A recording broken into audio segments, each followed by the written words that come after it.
All right, there he is, folks, telling it like it is from start to finish. He covers the economy. He covers that the Obama administration is just expanding on what the Bush administration has already done. Takes on the Federal Reserve, talks about the end of habeas corpus and how it has not been reinstated, more secret prisons, more show trials out there, more of us policing the world. Bravo, Ron Paul.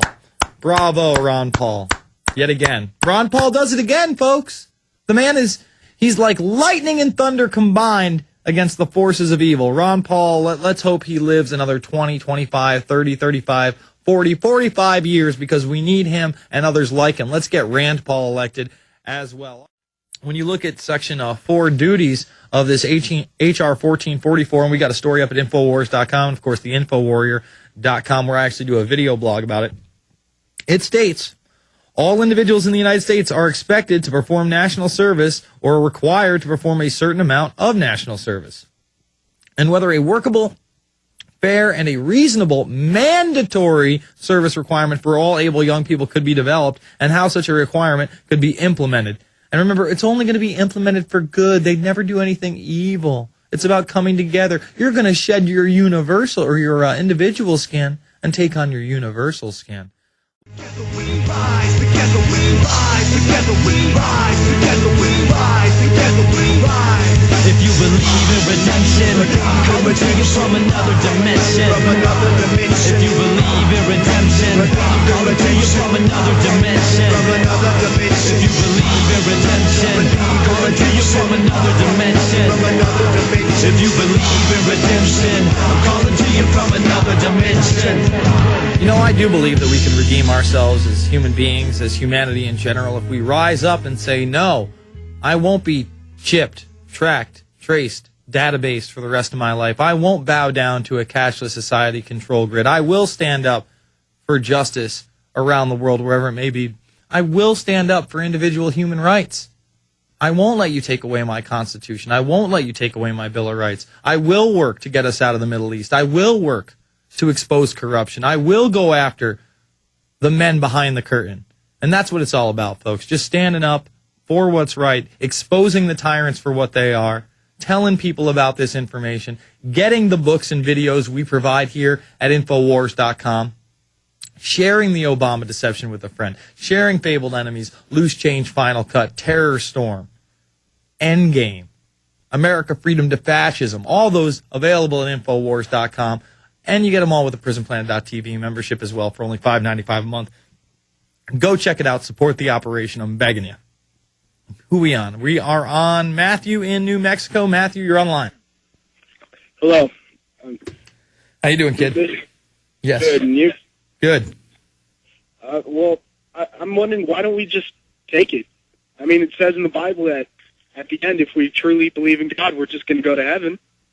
I mean, so what should I do? Just lie down and let the slave masters rule over me until God takes me up to the sky? Well, there's pretty much nothing you can do once you're in too deep, and we're already in too deep, man. Well, I don't agree at all. Listen, our future is not written in my eyes. I know there are some people that come across as that, but people thought that Hitler was the Antichrist, and that's over 60 years ago, bro. You know, I don't know if this is the exact end times, and if you do believe in the Bible, you know, there's a good chance whether you've accepted Jesus Christ as your personal Savior or not, and you still believe in the Bible, and you haven't fought against tyranny, you haven't fought against injustice, you haven't stood up for yourself as a human being, what makes you think you're going to be worthy of heaven? Wouldn't you think that Jesus Christ, who stood up for every man and sacrificed himself for the sins of humanity, if you do believe in that, don't you think he would want you to rise up and fight against tyranny? I'm sure he wouldn't want you to bow down to slavery. I mean, that's what he was all about, was freeing his people. But he also said, give to Caesar what is Caesar and give to God what is God's. Yeah, but what was Caesar didn't have anything, in my opinion. What was Caesar's? Nothing. Listen, there are a lot of people out there that want to promote Romans 13, that think they're going to heaven just because they believe in Jesus Christ. And those same people, dude, they believe that George Bush is of the Lord. They think that these people are Christians. They have no idea that these guys go to the Bohemian Grove Club. They have no idea that they're occultists that are into human sacrifice. They have no idea that they're into kitty rape. Look, I'm standing up against it whether I believe in Jesus Christ or not. And I don't believe that if you're a true Christian and you know about this stuff and you just lay down, you're going to be saved. So fight on your side, sir. I will. What's that? But I'm not saying that we should just violently uprise. I say we peacefully do this. I mean, well, I don't think we should violently uprise either. When am I ever? I am the last guy to say let's go get our guns and solve this problem with violence. I'm the last guy to say that. However, if you threaten my life, if you threaten my well-being physically, you physically threaten. That's why the Second Amendment's there.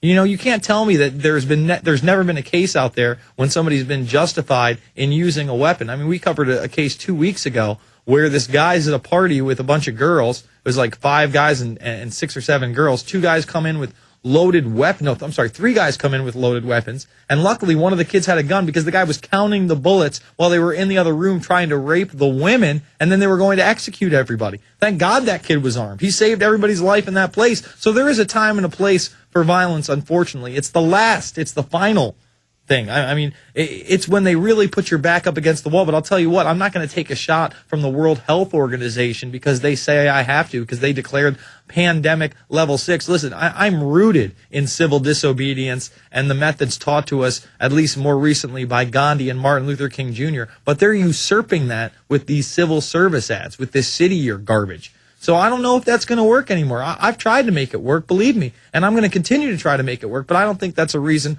for laying down. I thank you for the call. Always open to new opinions. Valerie in Colorado. Valerie, you're on the line. Hey, how you doing? I'm all right. I'm kind of steamed about that caller, though. I mean, if you really are, first of all, this is a secular program, but if you do, believe in Jesus Christ and you are a Christian, I would think that you'd want to fight this to the bitter end any way you knew how. Not just go with the flow until you're saved from the Lord. So that does it. Can't lay down. Yeah, I agree. Go ahead.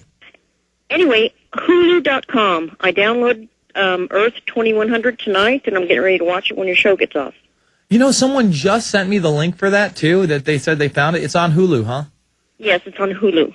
All right, I'm going to go check it out, and hopefully I'll be watching it before the show tomorrow so we can go at it in depth. I was reading the Wikipedia page, and it's kind of like a set, I would say... what's that? What was that one with the monster in New York City? You know which one I'm talking about? The movie, it's kind of documentary style. Yeah. I heard that this is documentary style. It's all about this one woman's life who was born in 2009 and still alive in 2100. So it's kind of like a mockumentary shot first person with other people's little like video blogs in between. So I'm interested in seeing it. It's causing a big hubbub. They're admitting that they try to shoot pollutants into the sky to, stop global warming, but it's already too late. Oh no. All right, Valerie, Yeah, I thank you for the call. late. It's already too late. Oh, you got it. I'll go check it out. Rita in Illinois. Rita, you're on the line.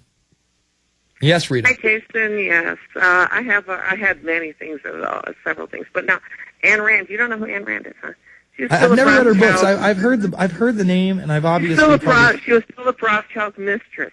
See, Alex knows all these things. Yeah, I know. And I hate to say it, but now the Jesus Christ thing, let me take you to Jesus Christ. All right, when Jesus stood before Caesar, I don't think you know anything about Christianity. When Jesus stood before Caesar, he says, no, you don't have any power over me that my Father didn't give you. What he just did was take away the authority that Caesar figured he's the God of this world.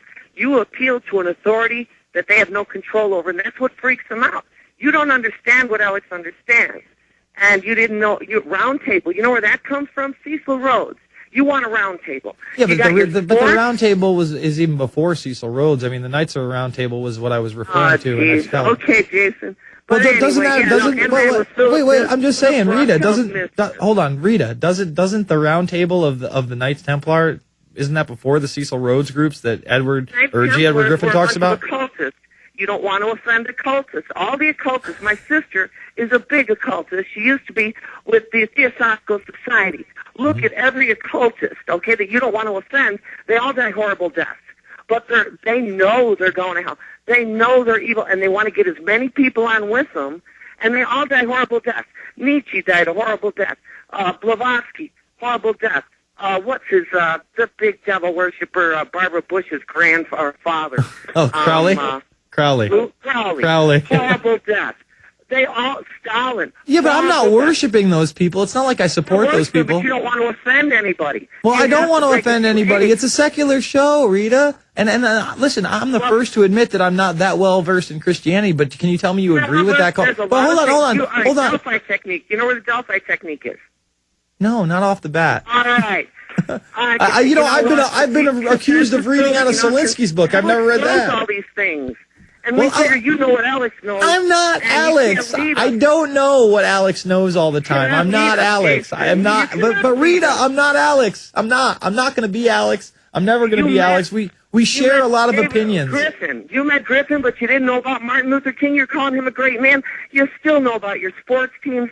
You care about that crazy stuff. You should spend more time studying some things that are going on. I get burnt out, Rita. Rita, I get burnt out. How much am I supposed to spend in my day going over this stuff? I go over. Most of these people know these things. Well, that's because that's their old school. I'm not old school. I'm trying to bring in new people. I'm glad you guys know that. I thank you for the. I know about Rand. All right, I thank you for the call, Rita. Wow, she ripped me a new one. She's a regular caller too. It's not like that's the first time she's called. Look, I am not a devout Christian. I do not know everything Alex Jones knows. I don't.